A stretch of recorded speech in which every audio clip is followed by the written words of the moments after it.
দক্ষিণ দমদম পৌরসভার ১৪ নম্বর ওয়ার্ডের পৌরপিতা রাজু সেন সম্মান উদ্যোগ উজ্জ্বল সংঘ ময়দানে বসন্ত উৎসবের সূচনা করলেন দমদমের বিধায়ক তথা রাজ্যের শিক্ষামন্ত্রী অধ্যাপক ব্রাত্য বসু। তিনি সকলকে দোলের শুভেচ্ছা জানান। দল মত নির্বিশেষে মিলেমিশে রং খেলার কথাও বলেন।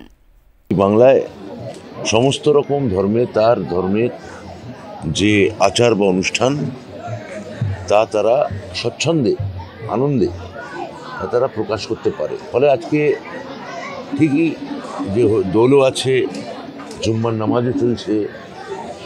আজকে যদি মহান খ্রিস্ট ধর্মের কিছু থাকতো কোনো অনুষ্ঠান, সেটাও এখানে সাড়ম্বরেই পালিত হতো, বা অন্য কোনো ধর্ম।